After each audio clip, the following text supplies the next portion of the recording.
how much is 1 plus 1? Most people answer 2. 1 plus 1 doesn't equal 2, as or more often as it does. Mindfulness, a powerful tool that helps us engage fully with the present moment. Mindfulness has nothing to do with practice. In fact, practice often makes people mindless. Meditation requires practice. People are often scared by uncertainty because they think they're supposed to know. Too many people are sealed in unlived lives, and they think that that's the way they're supposed to be. Bored, stressed, lonely. A mistake is a wonderful thing because all of a sudden you become awake again. These mistakes are turned into incredible success.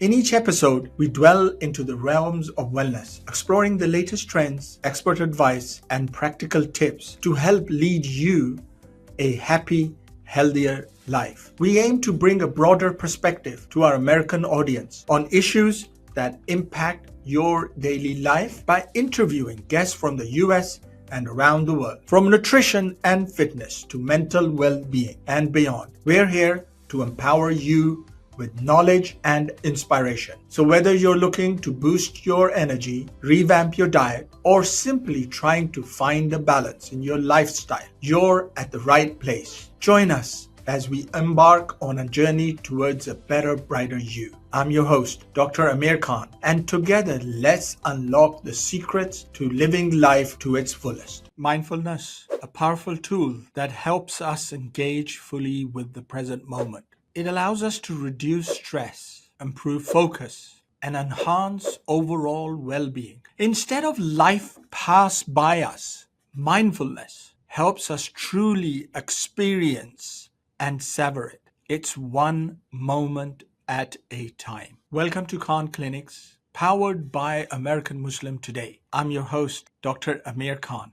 Our guest today is a renowned American psychologist. She's a professor at the Harvard University. She's known best for her pioneering work on mindfulness and the psychology of possibility, often referred as the mother of mindfulness. Dr. Langer, her research focuses on how our mental states, particularly mindfulness and mindlessness, affects our health. It affects our well-being and overall experience of life. Dr. Langer has written over 200 research articles and 13 books, including her recent edition, Mindful Body, Thinking Our Way to Chronic Health. Her research shows a new way to practice mindfulness, not through just meditation, but by simply noticing new things. She has earned 3 Distinguished Scientists Awards for Unifying Psychology, Guggenheim Fellowship, and the Liberty Science Genius Award.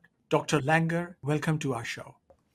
Thank you, Amir. Let's get started, Dr. Langer. You are known to be the mother of mindfulness. It's a nice child to have. How did you first become interested in mindfulness, and what inspires you to explore its effects on everyday life? That's a bigger question than I think you think. I was living in New York, and I walk into a store, I'd bang into a mannequin and I'd say, I'm sorry. And I started paying attention to the odd things that I did. And of course, then noticed the odd things that other people did. Then I moved up to Cambridge to join the faculty at Harvard. It was 1977, so quite a while ago. And I expected everybody in Cambridge to be really smart. And while they may be, their day-to-day behavior seemed bizarre to me. So, for example, at that time, the bank closed at 3 in the afternoon. That meant that there would be 10 parking spaces available. In New York, by 3:01, they'd be taken. Not in Cambridge. You'd go into inside the bank, and you'd have people online. In New York, everybody's looking for the shortest line. There, Right. Nobody seemed to care or even notice. Anyway, so I, first was studying mindlessness, and have found this throughout the 45 years of research, that mindlessness is pervasive. And the fun thing is that when you're not there to know you're not there. So you can't check and see if everybody thinks they're mindful and everybody else is mindless. Now, most of us are mindless, sadly, almost all of the time. I ran into somebody, and I think he's probably happy I don't remember who he was, Okay. because in this conversation that wasn't particularly nice, he said to me, you are what, people study what they are.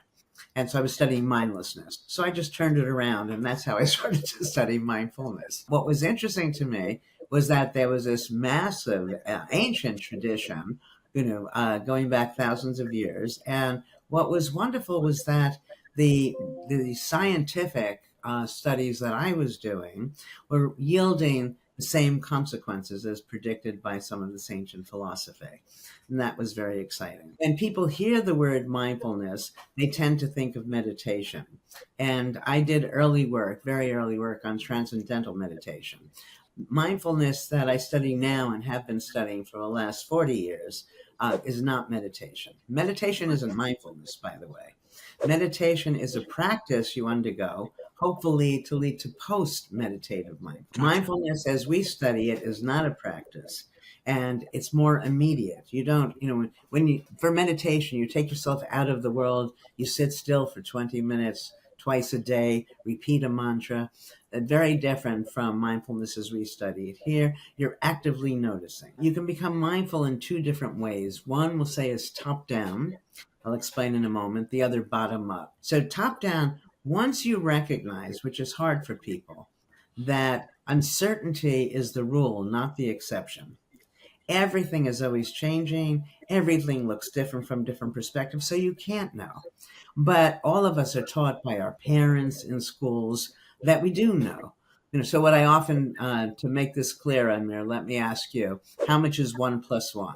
Because this is the thing everybody thinks they know for sure. So how much is 1 + 1? It could be 11. It Okay, could well, be 2. It could yes, be 2. okay, It all right. depends It how you depends. put it together, right? Exactly. But for most people, they mindlessly answer 2, and they think, oh, God, they roll their eyes. So they have to listen to this because they think it's going to be silly. But it turns out that in the real world, 1 + 1 doesn't equal 2, as or more often as it does. If you add 1 wad of chewing gum to 1 wad of chewing gum, 1 + 1 is 1. You add 1 cloud to 1 cloud, 1 + 1 is 1. You add 1 pile of laundry to 1 pile of one. So somebody wrote to me the other day and told me, if you take one pizza and you add one pizza, you have 2 pizzas. But if you take one lasagna and you add to it one lasagna, 1 + 1 is 1. It's just a bigger lasagna. Okay, All bigger. right. Absolutely same. Now, many people don't know there are different number systems. So 1 + 1 equaling 2 is on the base 10 number system. If you use a base 2 number system, 1 + 1 is written as 10. So, oh my goodness. So now 1 + 1 can be 1, 2, 10, and as you started, 11. Yeah. Okay, Right. now what is the point? The point is once you recognize that the information we have are maybes, not absolutes, and you look a little closer and you now have 4 different choices. When you're mindful, you have choices. When you're mindless, you don't have any choice. All right. So that's top down, recognizing Can I that say that everything is. you put that very well. It makes total sense. You're saying for a second you have to perceive, you have to process, and then you go about saying what you want to say. So Yeah, all those things you memorized in school are not necessarily so. So let me give you the most shocking example for me. Um, was many, many years ago, I was at a horse event. You have to remember, your audience probably knows this by all those awards you mentioned. So I'm a straight A student, right? I know everything. I'm at this horse event, and this man asked me, can I watch his horse for him because he's going to get his horse a hot dog. Hot dog? Horses don't eat meat, right? I memorized that. I knew that. I got that right on a test somewhere. But I said, of course, I'll watch your horse for you. He comes back with the hot dog, and the horse ate it. And that's when I realized that everything I thought I knew could be wrong. And what we don't realize is almost all of our facts are deduced or given to us from science. And scientific studies only give us probabilities. So the studies that were run were with some horses, not all kinds of horses, that weighed a certain amount. They could have been very large, very small, given meat mixed with how much grain, and so on and so forth. And I'm sure, and if they actually did the study, not all of the horses, that some of the horses ate the hot dogs, but it Sure. becomes significant if 80% of them don't eat. So that probability, that maybe, is translated as absolute. And so it is with every fact we know.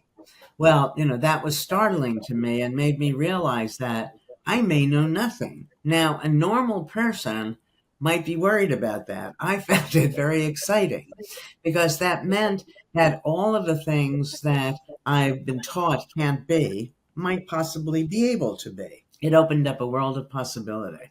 And we'll talk about some of those possibilities, but let me go back to the two ways of becoming mindful. We say, so top down, you don't know, you naturally pay attention. You don't have to practice anything. If you were going to come visit me, right now I'm at our house in Dartmouth, Mass. You've never been here. You don't have to practice. You walk in, you're going to, what, did she do that painting? What is that? You're just going to be alive with noticing all sorts of things. No practice. And what happens when you're noticing, it's literally and figuratively enlivening. The act of noticing is the way we become engaged with anything. So top down, you don't know, you pay attention. Bottom up, if you're, listening to me and there's somebody next to you, notice three new things about them. Walk outside, notice three new things. If you take the things you think you know and you look at them anew, that they're going to be new to you. They're going to have things that you didn't realize were even there. All right. And you do that often enough, you end up in the same place of being uncertain. So we have to learn how to exploit the power in uncertainty, not run from it. But uncertainty is scary to people, but it's scary for the wrong reason. People are often scared by uncertainty because they think they're supposed to know. Right. Professor Langer, Dr. Khan, they probably know, I'll fake it. But if Dr. Khan and Professor Langer act as if they know, then they're faking it because nobody can know for sure. Since Sure. again, everything is changing. All right. So what that means, the bottom line is, instead of making a personal attribution for not knowing, I don't know, but you may know, it's knowable, so I'll try to hide my ignorance. We make a universal attribution. Nobody knows, right? And then you accept not knowing. And I think the most successful way to be in this world is to be confident and uncertain. People typically conflate confidence and certainty. They think, when you know, then you can be confident. But the person who's pretending to know is confusing. This might be a mouthful, but confusing the stability of their mindsets with the stability of the underlying phenomenon. Everything is changing. You want to hold it still and think you know it, that's fine, but it's not what's going on. All right. So this act, so let me define now these two terms. So when you're mindful, you're noticing new things. As you're noticing new things, that puts you in the present necessarily, makes you Gotcha. sensitive to context and perspective. You could Sure. have rules and routines, but they're not determining what you're doing. They're just guiding you, so that you're still driving the car in some sense, driving where you're going, what you're doing, and can make changes. It's the essence of engagement. So when you're mindful and you're engaged, that's when you're happy. And I realized something because I'm going to be giving a lecture soon to the World Happiness Fest. So I was thinking happiness in particular. If I ask people, can a robot be happy? And nobody's going to say, yes, robots are unhappy. Well, when we're mindless, we're acting like robots. So when you're mindless, you're behaving, everything you're doing is based on what made sense in the past. So you're not in the present, you're Mm-hmm. not sensitive to context or perspective. Okay. Rules and routines govern what you're doing rather Gotcha. than guide what you're doing. And this being mindful, this active noticing, the neurons are firing, and 45 years of research has made me confident that it's literally and figuratively enlivening. The more of this you do, the happier you're going to be because you can't be happy unless you're noticing and engaged in the world. And all of that is good for your health. There's no cost to all of this. So let me summarize a little bit here. Couple of things. You don't want us to be uncertain. You don't want us to be mindless. You want us to be uncertain, or probably you're saying we are uncertain about everything. So we can't change that because Well, there's no, so but many not problems. always. But Amir, so that when he asked me to watch his horse, Right. I thought he was crazy, right? I knew I was wrong. In Mhm. fact, a way of understanding mindlessness is you're frequently in error, but rarely in doubt. So I had no doubt that the horse wasn't going to eat it. And wow, I was wrong. So we're not aware of this. We're not aware of our own errors, so to speak. Like 1 and 1 is 2. Horses don't eat meat. Yeah, go on. I'm sorry. So do you think that's because we're spoon fed? We're ingrained to think in a particular way. We grow up that way, and so we're gonna think like that. And we on certain things we're very certain, Hmm. and we leave nothing to doubt. Hmm. And then sometimes we're very uncertain and we're less confident. And Yeah. you're saying, what we are saying here is that from top down, we don't know, we're uncertain. It's okay to be uncertain. Not okay. It's Not crucial for your well crucial. being and happiness. Okay, gotcha. So Because it, certainty, when you're certain, you're mindless. When you're mindless, you're no different from a robot. ah, And the system okay. is slowly turning itself off. So you're saying let's not be certain. Yes, Let's not exactly. be, leave some doubt, even Yes, when and you're very recognize certain. that the things we're certain of, most of them came from scientific probabilities. I was at a friend's house many years ago, and she made me dinner, and this was very sweet of her, right? But I saw that the fork was on the right side of the plate. Okay. I felt like some natural law was violated because the fork goes on the left side of the plate, right? And it was Right. all I could do but to move the fork because I didn't want to be rude. Then I started to think about this. I said, what is it? Why should the fork be on one side of the? Why does it matter to me? Because they want you to eat with your left hand. And No, no, no, because most people reach over to the and other they side take to get the fork. No, I mean, there's no real sense to it. But the point here was that I looked back to see where did I learn this? It wasn't deduced from science. It wasn't a function of deep reasoning about what is the best placement for the flatware. My mother said when I was a little kid, the fork goes over here. That was right. it. And so Okay. then forever I'm trapped. So you see how easy it is to become mindless. If somebody tells you something and you simply accept it without realizing that, well, it's true sometimes, not other times, and then you take it as real, this is where the horse goes. 1 and 1 is 2. Horses don't eat meat. And your life is being dictated. And the older you get, in schools, for instance, because schools are, I think, oddly, the major culprits in teaching us to be mindless. Look on, I'm So sorry. can I say that then in that case, Dr. Langer, would it be appropriate then to say that what benefit does it bring that we become over mindful No, you about don't want to become over, but okay, so the best way to be is never to assume you know. So sometimes people think, well, if it's mindless and what you're suggesting here, it's unimportant, isn't it better just not to think about it? Okay, so now let's say you have a 3-year-old. You take the 3-year-old to the park, and the 3-year-old walks into traffic.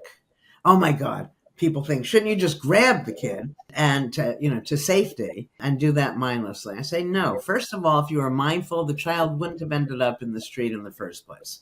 Second, there's a lot of information to be garnered in seconds by noticing that car to see if because should you pull the child to the right or to the left? It depends on which way you think the car is going, and sure. so on. I think there are only when two conditions and only two conditions are met is it to your advantage to be mindless. Excuse me. One, if you found the very best way of doing something, and Okay. two, nothing changes. Well, neither of those are going to be met. What happens now is that people, let's say at 25, learn things. It can be how to do a sport, how to drive a car, how to do Right. anything with the sense of a 25-year-old. Now, if they lock themselves in, then they're going to be behaving that same way, essentially, when they're 45, 60. Some of the debilitation or the the lessened performance that happens as you get older is because you're still using the rules you use when you were younger rather than changing as your body changes, taking advantage of the changes. Just a simple thing. So let's say you're taught this is the way you hold a tennis racket, this is the way you serve the ball. Okay. And last night before a game, you didn't sleep very well. And so your shoulder hurts a slight bit. You should not swing the racket the same way as when your shoulder was strong. But mindlessly, you're going to do everything just as you did it before. Even more important, I show this in class a lot. When I'm lecturing, I'll look in the audience and see, is there anybody out there that's 6'5"? I invite them to the stage. I'm 5'3". First, we look silly next to each other. Next thing I ask, can you put your hand up? His hand is 3 inches larger than mine. And then I just raise the question, should we do anything physical the same way? Now, the bottom line to all of that reasoning is the more different you are from the person who wrote the rule, wrote the instructions, the more important it is for you not to mindlessly follow them, Okay. but rather to find your own way. And we don't do that. When someone says, this is the way you do it, how sensible is that when we're all so different physically? Same thing emotionally and everything else that we're learning. Okay. So thank you for clarifying that. I guess it makes sense. You're saying find your own way. Well, the important part of that is that people don't think to find their own way because they've been shown what they take as the way. And there is no the way, So his way. let's say, Dr. Langer, there is an advantage. There is- Mindfulness, we say your work revolves around that, improves health. Tell us some recent findings. Okay, so that one is easy. Yeah, this is most exciting for me. First, years ago, we did several studies where we take elderly people, we teach them to be mindful, and this is just active noticing, and they live longer. So the consequences are enormous. It occurred to me after that horse event to question everything. One of the things that I questioned was mind-body dualism. People talk about this, your mind, your body, without really knowing what they're talking about. And these are really just words. And I say, if you have a mind and a body, then you have to figure out how do you get from this fuzzy thing called a thought to something material called a body? How do they talk to each other? I say, this is all silly. Let's take the mind and the body, put them back together. If we see it as one thing, then wherever we put the mind, we're necessarily putting the body. Now, these studies all reported in a very fun way in the Mindful Body. The first one of these was the counterclockwise study. What we did was retrofit a retreat to appear to be 20 years earlier. We had elderly men live there as if they were their younger selves. So they talked about past events as if they were just unfolding. Everything that was happening was as if it was happening 20 years ago. So to you, you're 20 years younger. In a week, the measurements showed old men. Their vision improved, their hearing improved, their memory improved, their strength improved, and they looked noticeably younger. That was the first of all of these. And I have many of these. The next one is even more startling. You should feel if you feel like you're young, you're going to be young. Exactly. Yeah. And that people think because of some of these absolutes, they assume they can't do many things. You don't do it a few times and then you say, I'll never be able to do it again, or I can only achieve this much success and so on. And you can never know that.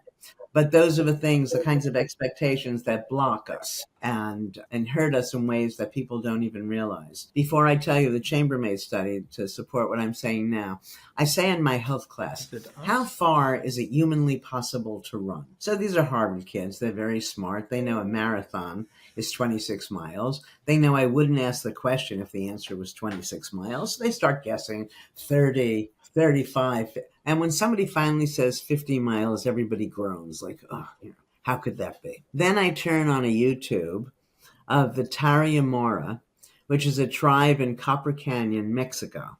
These people, as a rule, are able to run over 200 miles without stop. That's a massive difference, right? Now, so we have an average person among the Tarahumara compared to our Olympic athletes here. And that only approximates the difference between, in my view, of what we think we can do and what in fact we can accomplish by changing all of our mindsets. So we go to these chambermaids. And chambermaids are the women who are cleaning hotel and motel rooms. First thing we do is ask them, how much exercise are you getting? Hmm. Even though they're exercising all day long, Yeah. because the Surgeon General says exercise is what you do afterward, because he or she sits at a desk all day, they Right. don't see, and they're tired. They don't get any exercise in their minds. We Right. divide them into two groups. I did this research with Ali Crum.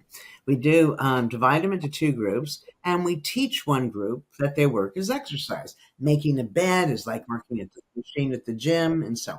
So now you have two groups. One group doesn't realize their work is exercise. The other group now realizes it. Okay. So they're mindful. They They're basically they're yes, mindful. yes, they're Right. mindful, but and yes, thank you. Okay. Right. Um, Now what happens? This goes on for a week or two. I don't remember how long we ran it. We're ready to see, does it make any difference that they now have changed their mindset and see their work as exercise? The two groups are not eating any differently. Hmm. They're not working harder or less hard than the other group. Nevertheless, the group that now sees their work as exercise lost weight. There was a Interesting. change in waist to hip ratio, Interesting. body That's mass index, and their blood wow. pressure came down. I'm gonna say that that's fascinating. Okay, I'll give you one more and then we'll go because there's so Sure. much in this book that, Yes. is exciting in these ways. All We in mindful body, right? Thinking mindful your body, way to chronic chronic health, health. thank you. The It's mindful body. used an interesting term, chronic health. Yeah, So I mean, just to make people pay attention to why they should accept chronic should only be illness. Thank you for noticing that. exactly, exactly. Where you made us mindful at the on the The title, then, title right? was my intention. All right, so we Okay. inflict a wound. This is Peter Unger, Right. my graduate student. I inflict a wound, minor Uh-huh. wound, but a wound. Uh-huh. And we have people individually sitting in front of a clock. Unbeknownst to them, the clock is rigged. For a third of the people, the clock is going twice as fast as real time.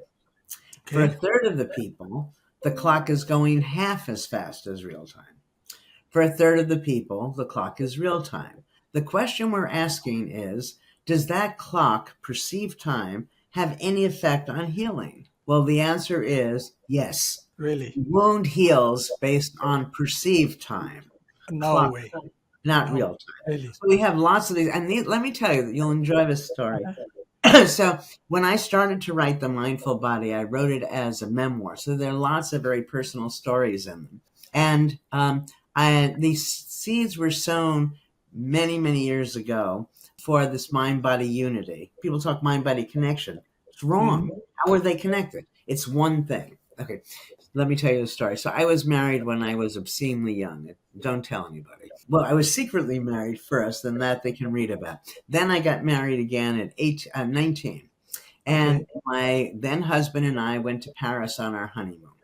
So Uh-huh. we're in a restaurant, and I order a mixed grill. On the mixed Hmm. grill is pancreas. It's a pancreas. And I felt, because now I was all grown up because I was married, I was a married woman, it meant I Right. had to eat the pancreas. I still don't Right. understand why I would think that, but that's what I felt. All So right. I say to him, who he had been, he was more worldly than I at the time, which of these things is the pancreas? It is that. So, okay, I eat everything else very carefully. Now the moment of truth. Can I get myself to eat it? I Right. start eating it and I literally get sick. Meantime, he starts laughing. I've heard that story I before. said, Something why are similar-ish. you laughing? He said, because that's chicken. I had eaten the Interesting. pancreas earlier. So I Yes, made that's myself sick. Let me give the other half of that because my mother had breast cancer. The cancer had metastasized to her pancreas, which is the end game. So the medical world was treating her as if she was going to die, had weeks left, maybe a couple of months left to live. And then magically, it was totally gone. So somehow she made herself well. I made myself sick. And then I spent the next 45 years trying to figure out what's going on. wow. Brilliant. Fascinating stories. And I'm sure your audience, our audience, can read more about this in your book. I have a question, off the record sort of thing. Can we say if we think what we can do, can in reality a Jedi lift an aeroplane? Can it go to that extent? Because we're now You mindful. know, Can we possess powers? when people ask the question, can something be done? They look to see if it's ever been done before. And then if it hasn't, they conclude it can't be done. Okay. And all we know is that tomorrow they'll be doing things that we can't do today. So I think that if for some reason, Amir, I give you my blessing. If you want to lift an airplane, you should try to lift an airplane. And that if it's fun for you, if you're doing it mindfully, you're growing while you're doing it and Enjoying. enjoying it, But and would the mind have external powers to have that even capability to do that? I know it's a silly question. But no, I now that, don't. because if you mention healing gets better, that's because it's your part of your body. Mhm, Time slows down or it can be fast. mhm. You mentioned if we perceive, eat, we could make the wrong conclusions, but at times we make the right conclusions as well. Yeah. Is there any power around the mind that can do that? A classic example, probably another one, would be stress. If we don't see stress as it is and we Mhm. see it as a challenge, for example. Well, yeah, you can do that, or there's another way. I'm glad you brought up stress because I spent a lot of time talking about it in all my books, but most particularly in The Mindful Body. Okay. Stress doesn't occur because of events. Events aren't stressful, they're not unstressful, they're nothing. They're just events. We interpret them. So if you take this event and you say to yourself, "Oh my God," and add whatever, of course it's going to be stressful. And we have a culture, the world's culture now, who believes that that's life. Life just happens to be stressful. I don't believe that. That if the more mindful we are, the less stress we'll have because the more potential understandings of events there will be. One liner for your audience that some of these things need to sink in, but this they'll appreciate right away, which is ask yourself the next time you're stressed, is it a tragedy or an inconvenience? And Okay. almost never is it a tragedy. And Right. but we're making it a tragedy, right? Mm-hmm.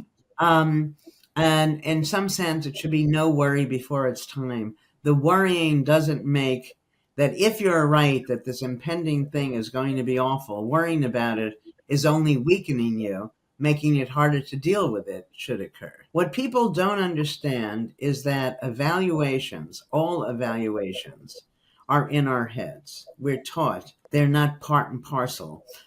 Anything that's good is also bad. Anything bad is also good. Obviously, if you're looking for bad, you're going to see bad and then you're going to suffer. And all of that, emotions, let me say it a little differently. People don't realize that emotions are choices. Our emotions follow our understanding of an event. You change the understanding. I know that when I talk like this, people, what do you know? You from your ivory tower. And I tell a story in the book. And this is, well, I was at a friend's house for dinner. I come home. It's about 11:30 at night. All my neighbors are outside to greet me because my house just burnt down, destroying 80% of what I owned. I stay at a friend's house that night. The next day, I called the insurance company. He comes over and he said, in his 25 years at the job, this was the first time that the damage was worse than the call. Oh my God, oh my God. And he gets there and it's not so terrible. But to me, I already lost everything. Right. Why throw my mental health away with it? Okay, so I move into the Charles Hotel with my dogs, and it's Christmas. The most important thing about this story I'm going to tell you, Amir, is that Mm-hmm. it took me years of telling it, where I finally have been able to tell it without crying happy tears as I'm saying it, because this was the most touching thing that ever happened to me. So it's Christmas Eve. I go Uh-huh. out. I come back to the room. The Mm-hmm. room is full of gifts, not from the management of the hotel, Really, from the really. owner, from the chambermaids, the waiters and waitresses, Oh, the people who parked my car. It was oh, beautiful, and every single Christmas, I remember it, and it restores my faith in people, which these days is something we really need. And I don't remember, except for one thing, what I lost in that fire. So, well, no one would say having the fire was a good thing. If we looked over time, yeah, it brought me more pleasure than pain for sure. But Dr. that's not the world most of us experience. Most of us experience, oh my God, I missed the appointment. Oh my God, I screwed up the project. Oh my God, I was rejected. Things that are not, my goodness, that there are alternative views. One of my favorites is, the story about the company that was producing a glue. And so they put millions of dollars in making this glue. And then the glue failed to adhere. Oh my gosh, what a failure. You can imagine how stressed the CEO was. But somehow, and I know how, we can talk about it if you want, they shifted gears and they took that very substance and instead of a glue, they made a post-it note. So Okay. that mistake led them to the post-it note where I think they've made far more money. This is 3M than they Absolutely. would have with that glue. And so when you make a mistake is a wonderful thing because all of a sudden you become awake again. And if you then go forward rather than try to go back, you end up, it's not the infrequent story, or it's not the most common, but where these mistakes are turned into incredible successes. When you're mindless, you're blind to opportunity. It's just that simple. You see what you Beautiful. expect to see, and there's so much more to be seen. And we've all had that experience. I mean, everybody has, the experience of where are my keys or where is that pen that I was looking for? And then you find it was right in front of you, but you It didn't see was. It was. You're it. Yeah. absolutely right. I love the phrase where you said that if it's stress, a lot of times you want to think, is it a tragedy or really an inconvenience? And you said 90% of the time is probably or likely And is inconvenient. inconvenience. Yeah. And the fact that you alluded to, mistakes are good to do. Laugh at them. I had one Well, the friend who would reason always do one of that. the reason mistakes are good is because you can be successful mindlessly, by chance in some sense. So Right. you guess the right answer and you never know that there was more to whatever the thing was. When you make the mistake, you have to review it.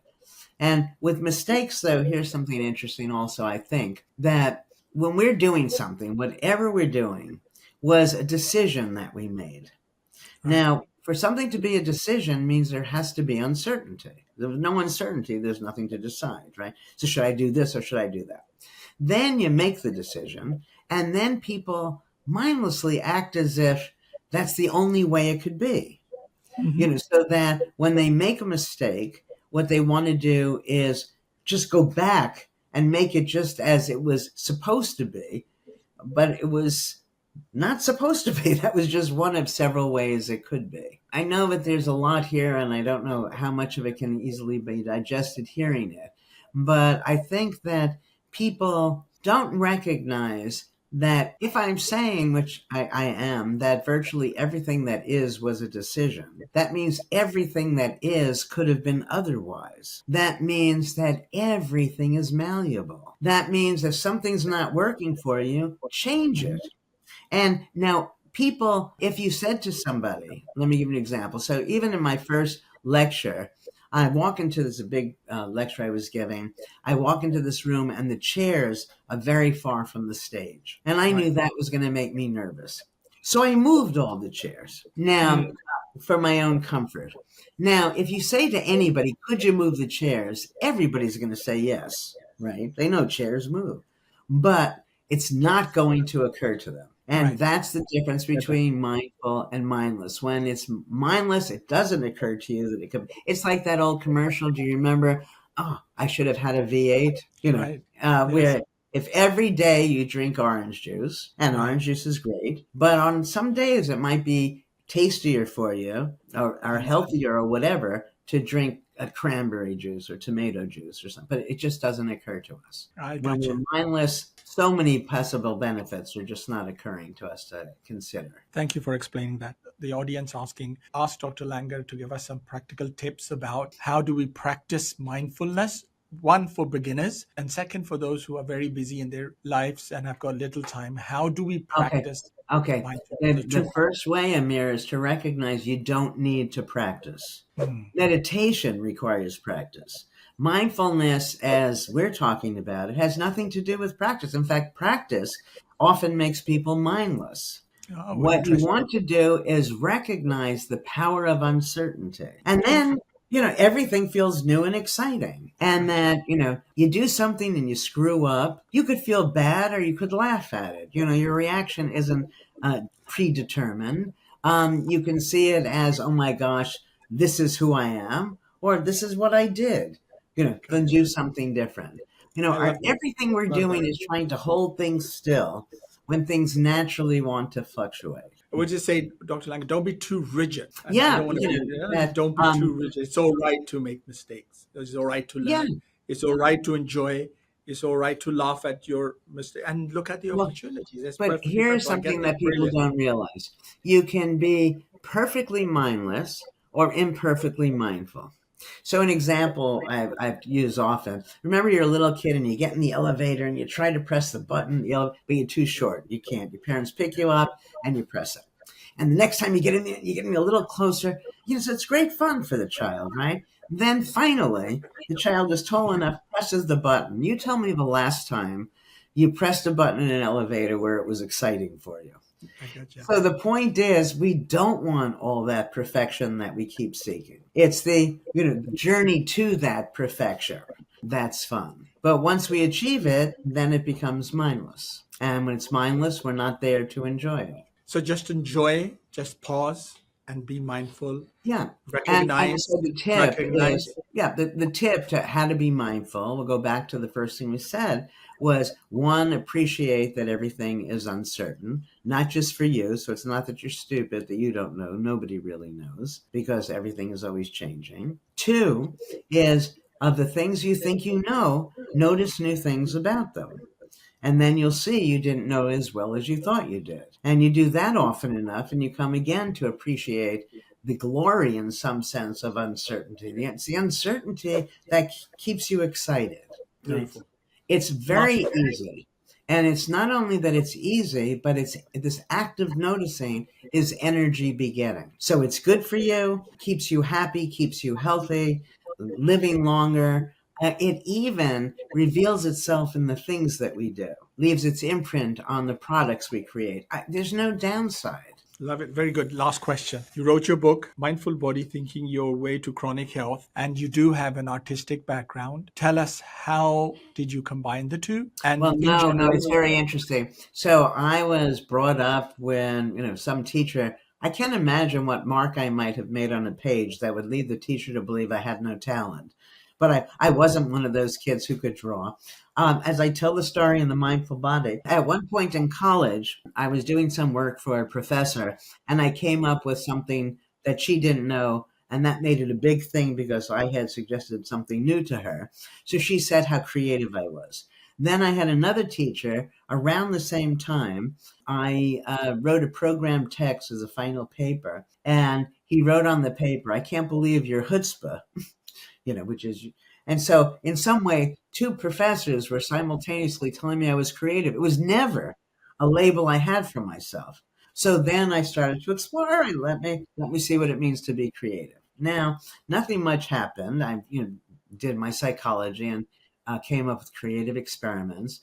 And then when I was about 50, I started painting. And I would paint and I'd have some experience. And then I'd go back as a psychologist and do studies to see, was it just true for me or was it more generally true? And I wrote about all of that in the On Becoming an Artist book. But it's great fun, and there are some people who love my things, some people, think they're terrible, and that's fine too. It's If you paint by numbers, then it's not going to do anything good for you. If you just copy the masters, it's not going to do as much for you. But if you do it mindfully, it's a way to come to realize what that feeling feels like. You don't have to paint. You can start writing poetry, take photographs, learn the kazoo. I mean, it doesn't matter. When you start something new, the excitement you have about it is the way I think we should feel all the time. Let that be the baseline. And when you deviate from that, then make the change. Right now, sadly, too many people are sealed in unlived lives, and they think that that's the way they're supposed to be: bored, stressed, lonely. And I say it doesn't have to be that way. And happily, to make the change doesn't cost anything and is reasonably simple. Dr. Langer, thank you so much for joining us. Thank you for sharing your thoughts on mindfulness, and good luck. And if anyone wants any more information, please look at the book Mindful Body: Thinking Our Way to Chronic Health. To the Thank viewers, you, Amir. This was fun. Be absolutely well. appreciate. Thank you. And to our amazing audience, thank you for tuning in to another episode of Khan Clinics. If you enjoyed today's show, please share it with your friends, give us a thumbs up, and hit that subscribe button. Drop your comments. We'd love to hear your thoughts. Thank you for everyone being with us. Thank you for the opportunity. And I want to thank my team who brought this presentation. This presentation was brought by Khan Clinics, powered by American Muslim Today. Please don't forget to subscribe, share, and comment in Khan Clinics. Thank you.